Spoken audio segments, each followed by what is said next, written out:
Hello, my beautiful people. This is Anna Sharif again.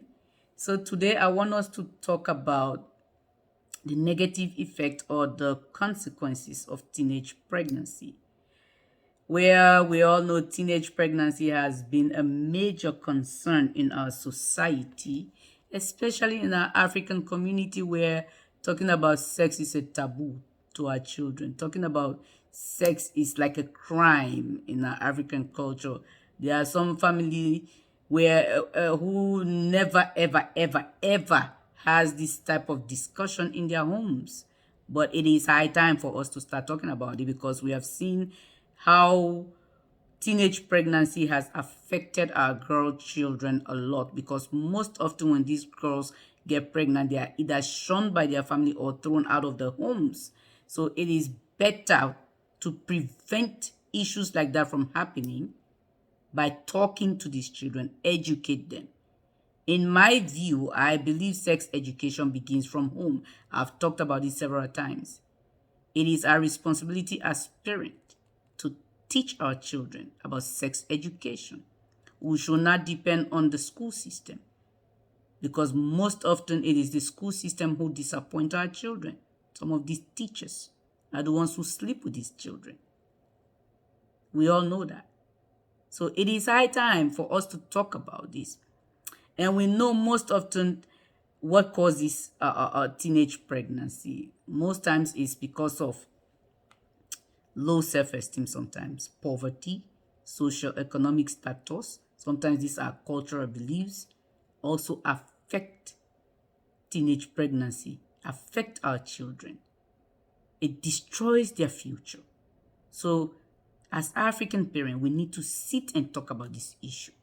So according to Lisa Dini, Rachel Gordon, and Aisha Ibrahim, teenage pregnancy is recognized as both a widespread global development concern and a complex and highly context-dependent issue, resulting from a combination of social, economic, educational, and other factors, including but not limited to biased or overall lack of sexual and reproductive health knowledge and access to contraceptive resources, gendered social norms around adolescence and sexual behavior, and vulnerability to power and coercion.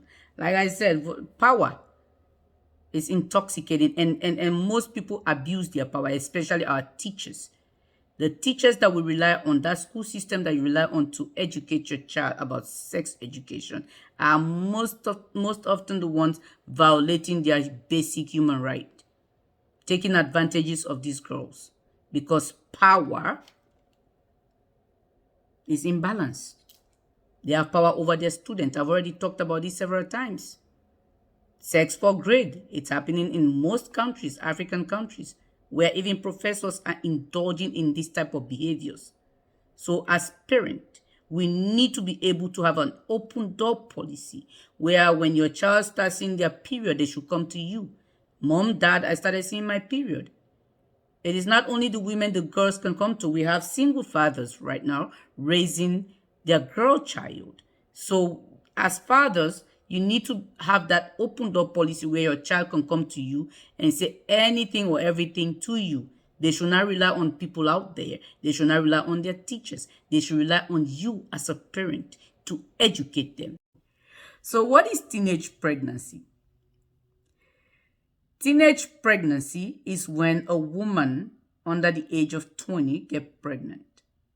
It is usually referred to as teen pregnancy between ages 15 and 19, but it can include a girl as young as 10 years old. And this definition is by WebMD. 10 years old, my beautiful people. As young as 10. Why? Because we have these grandfathers, great grandfathers, who are looking for virgins. They see somebody's 10-year-old child who has this breast and butt. Now they want to marry them because they have this thing in their head that they want to marry a woman who has never had a sexual relation with another man. So you have to marry a 10-year-old girl. This is the reason why it should be a crime. It is a crime, we know that. But because of consent, I've already made a video again on that. Consent of the parent. These men can still go and marry a 10-year-old child. Destroy their future. It is abuse. We know that. However, most laws permit it because of the word consent. The parent give consent. Here comes this older man, grandfathers, marrying this 10-year-old child. So we need to educate these children. We all know teenage pregnancy affect the girls more than the boys. They drop out of school at an early age. Their life is gone most often because most of these girls don't have parents who are tolerant enough to allow them to stay in their homes and give birth to their babies and continue with their education. Some parents will shun their children and ask them out of the house, which now they have become a dropout. Now, they have no future unless some good Samaritan out there, shelter this teenage pregnant girl because their parent has already shunned them. According to CDC, teen pregnancy and childbearing brings substantial social and economic cost through immediate and long-term impact to teen parents and their children. Pregnancy and birth are significant contributors to high school dropout rate among girls. Only about 50% of teen mothers receive a high school diploma by 22 years of age, whereas approximately 90% of women who do not give birth during adolescence graduate from high school. This is by the CDC. Also, the children of teenage mothers are more likely to have low high school achievement and to drop out of high school, have more health problems, be incarcerated at some time during adolescence, give birth as teenagers, and face unemployment as a young adult. On a positive note, between 1991 and 2015, the teen birth rate dropped 64%, which resulted in $4.4 billion in public savings in 2015 alone. Do you see the benefit of educating our children? Do you see the benefit of talking about sex education? Do you see how much money was saved? Because the teen birth rate dropped 64%.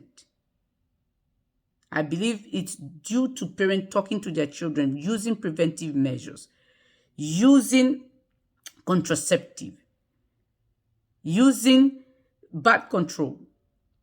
I've had people come to me and talk about, when you talk to your child about birth control or condom, you are encouraging them to have sex. By no means we are not. We are not.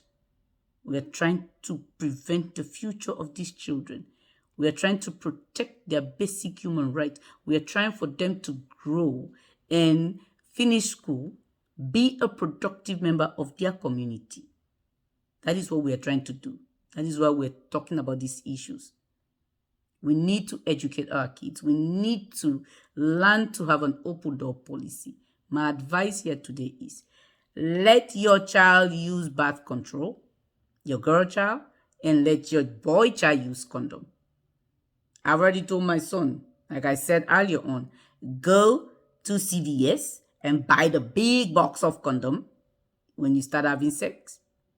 It is not a taboo. We need to start talking about it.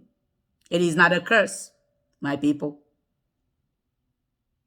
It is not a sin. It is not a crime. We need to talk about these issues to our children.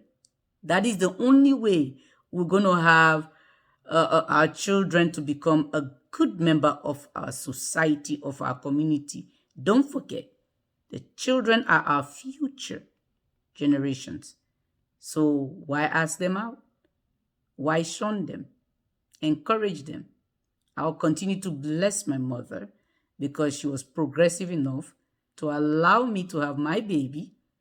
And today I've graduated out of college. I'm sitting here talking to you guys about this particular issue. I was a teen mom, and that is why I'm saying this. This is why I'm talking about this issue. So I hope I'm able to reach out to some parents. I'm able to reach out to some kids, and because most often children lose their friends when they get pregnant, they lose their family, they lose everything that they have, So this is the reason why I'm talking about this today. So please, when you watch this video, don't forget to subscribe on YouTube. Follow me on Facebook, Twitter, and Instagram, TikTok as well.